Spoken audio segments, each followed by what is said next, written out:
Here we have the Sony A7, the first ever Sony mirrorless SLR. I've been using this camera for about 7 years, and although shooting Sony for nearly a decade now, I wouldn't call them the best cameras for every occasion. Especially if you want to achieve unique photographs with a look and feel different from those of other photographers. So over the last years I've collected quite a few specialty cameras. Let me show you those cameras, the photos they take, and in what situations I use them in. Starting simple with my former mentioned A7. This is the camera I use when I want convenience in editing.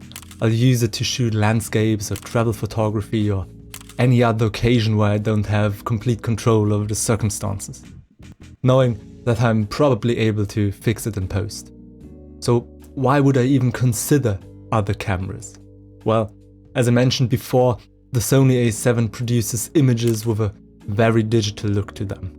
And although you can combat that with vintage lenses and smart editing, you'll never really achieve the feeling of analog cameras. Speaking of analog cameras, here we have the Franka Solida II, a bellow camera from the 1950s. And this is an incredibly underrated camera. Not only does it fit in the back pocket of my trousers, but it's also able to capture incredible photographs. What you see on screen now is a photo series I made in the Alps just a few years back. But without that context, I think the images could easily pass as 70 or 80 years old.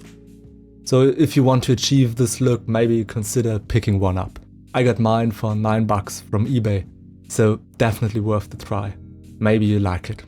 And if you do, maybe you want to get further into film photography. When I made that decision, I picked up the Canon A1. But it really doesn't matter what camera you pick up. The thing I looked for was a large number of available lenses, because I use them not only for my analog camera, but also adapt them to my mirrorless camera.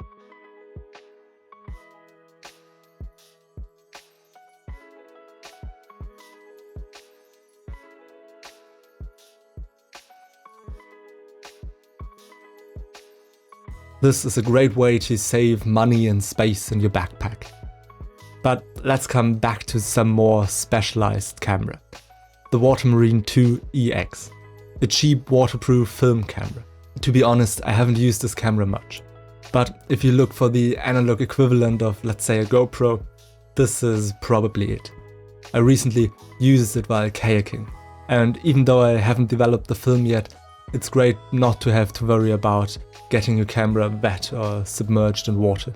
Even though the next camera can't be submerged in water, it's definitely one of my favorites.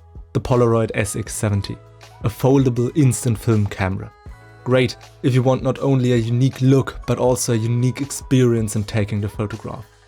Printed in seconds after pressing the shutter button, a picture for you to keep or give away. I hope I could give you a nice little introduction into different types of cameras. There are definitely more of them out there. So if you know of any kind of special or weird cameras, maybe share them in the comments.